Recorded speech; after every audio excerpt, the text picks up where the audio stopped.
Just a little bit of background of where I'm coming from and what I'm doing. We have a company it's based in Portugal, it's Data Systems. We work in 3 or 4 specific areas. One of them is in energy optimization services, anything from energy audits to optimization plans. We work very much in integrated carbon management systems for organizations, for products, services, events. We have an energy label, which is used for products and for organizations which go beyond just monitoring their carbon emissions, but actually want to have a strategy for neutralization. And we also work very much in climate and development. How do we integrate what science is telling us about where climate is taking us and use that to improve our understanding of the risks that are inherent and how do we reduce our exposure to those risks. We work very much as well in information, education, awareness. We're involved in the EDP, which is our big energy utility, EDP Innovation Prize. We've got a prize, 50,000 euros for any team to come up with very interesting enterprising ideas about clean technology, new and innovative ideas. 50,000 euros and a lot of support from their innovation team.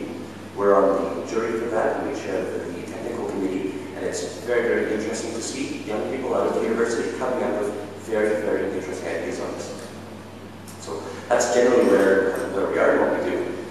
Obviously, the framing for this is the concept of sustainability, and the former, when she was the Prime Minister of Norway, 1987, the United Nations Conference, they coined the definition, using the working definition of sustainability, which is development that meets the needs of the present without compromising the ability of future generations to meet their own needs. I think it's a commonsensical definition.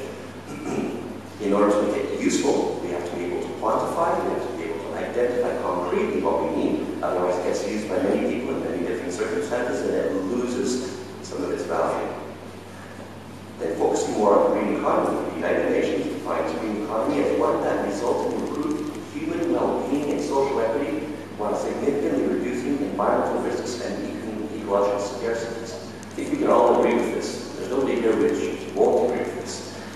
What do we do with it? How do we harness this into something which is very, very specific? Well, we've got some concrete ideas around this, which touch on the area of carbon, climate, and energy. Let's remember a famous term some years ago, a famous phrase, which was, it's not easy being green. That was Kermit the Frog. So we'll go there to wake people up and actually do the work. One of the science trends that are being projected is that we have to try to understand from complexity to simplification. Climate change is taking place right now. This graph is on temperature. We can look at the actual units on the left-hand side, but the trend is very, very clear and unambiguous. In this graph here, we have sea level rise for a small island. This is very, very interesting and significant and a little bit scary.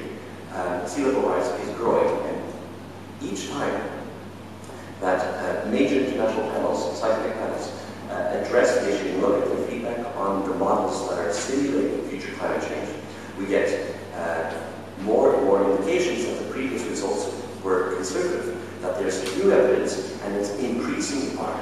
This is very, very significant. Estimations of sea level rise in the order of 2 to 3.3 meters until the end of the century are becoming more and more common and will impact a lot on the decisions that we must take today in determining urban planning, infrastructure development, and the kinds of buildings that we want to build that will last into what our economic projections expect us to. We want our infrastructure to be lasting 20, 25, 30 years, but we have to be able to understand what are going to be the conditions over that period. So this is our job. If we start looking into what these implications are of climate change into tourism destinations, we see that there's some pockets, some hot spots. You probably won't be able to see the fine print, But here in Mediterranean, we have issues of warmer summers, warmer winters as well, sea level rise, water scarcity. I would say some other things. When we start looking at the impact of climate change and how they might impact tourism sector, we look at problems with agriculture, influence on production, pests, for example. Obviously, lack of water might contribute as well to food scarcity. Water resources, there's more evaporation, that's natural, less rain. This also results in saline aquifers. This feeds back into our difficulty in producing food locally. So if there are policy objectives in terms of natural production of food, it's going to be influencing human health, disease. In the south of Portugal, there have been some recent identification of people having problems with malaria. Just more recently in the island of Madeira, there has been dengue. This wasn't common before. So in the countries, especially in the Mediterranean, we're going to be starting to see some evidence of disease coming up from Africa up as the climate is changing and affecting our regions as well. Biodiversity, ecosystems, certainly, and infrastructure. This is an area that we're very interested in. Along the coastal area, tourism favors